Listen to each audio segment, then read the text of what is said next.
এই জন্য মুসলমান ভাইরা আমার, আল্লাহ রাব্বুল আলামিন যে মানুষটাকে যেভাবে বানাইছেন, যেভাবে আল্লাহ বানায়া দিয়েছেন, এর মতন সুন্দর আর কিছুই হতে পারে না।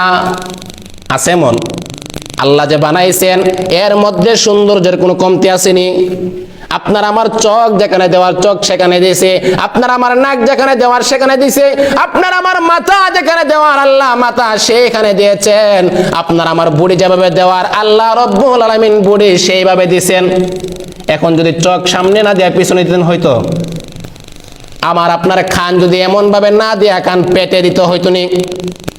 এজন্য আল্লাহ রাব্বুল আলামিন বান্দার যা যা প্রয়োজন, যেখানে প্রয়োজন, যেমন ভাবে দেওয়ার প্রয়োজন আল্লাহ রাব্বুল আলামিন ঠিক তেমন ভাবে দিয়েছেন। এজন্য আল্লাহ বলেন লাকাদ খালাকনাল ইনসানা ফি আহসানি তাকওয়িম। আমার আল্লাহ সূরা ৩ এর মধ্যে একবার না, দুইবার না, তিনবার না, চারবার কসম করে আল্লাহ বলেন অবশ্যই অবশ্যই, চারটা কসম করে আল্লাহ বলেন অবশ্যই অবশ্যই, খালাকনাল ইনসানা, আমি মানুষকে বানাইলাম ফি আহসানি তাকওয়িম, আই আহসানি সূরা, আই আহসানি শাকল। মুফাসসিরিনে কেরামগণ এই আয়াতের ব্যাখ্যা করতে গিয়ে বলেন আল্লাহ রাব্বুল আলামিন মানুষকে সবচাইতে উত্তম রূপে সৃষ্টি করলেন। আল্লাহ রাব্বুল আলামিন মানুষকে সবচাইতে উত্তম রূপে সৃষ্টি করলেন।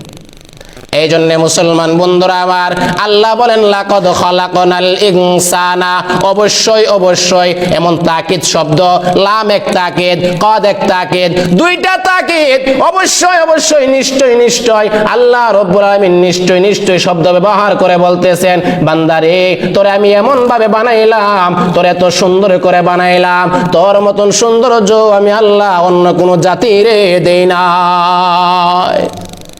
এই জন্য মুসলমান ভাইয়ারা আমার, আল্লাহর নবী বলতেছেন যারা পুরুষ হইয়া মহিলার রূপ ধারণ করবে, যারা মহিলা হইয়া পুরুষের রূপ ধারণ করবে, তাদের উপর অভিশাপ, তাদের উপর অভিশাপ। মুসলমান রে, যদি এখন থেকে আমরা সতর্ক না হয়ে যাই, আপনার আমার সন্তান যদি স্কুলের মধ্যে পড়ে কোনো বাধা নাই, কলেজে পড়লে কোনো বাধা নাই, যদি আপনার সন্তান পড়ে কোনো বাধা নাই, তবে আপনার সন্তানের প্রতি খেয়াল করতে হবে।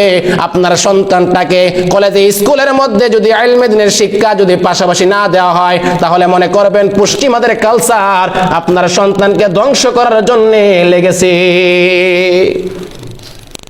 যদি মনে করেন যে আপনার সন্তানটাকে ইসলামী শিক্ষা না দেওয়া হয়, ইসলামিক বইয়ের মধ্যে, ইসলাম যে বইগুলো আছে এই ইসলাম বইয়ের মধ্যে পরিবর্তন করে ফেলছে, মানে এই বইয়ের মধ্যে ইসলাম ছাড়াও জিনিসগুলো এমন ঢুকাইছেন যেগুলা ইসলামের সাথে সামঞ্জস্য না, ইসলামের সাথে আসে না।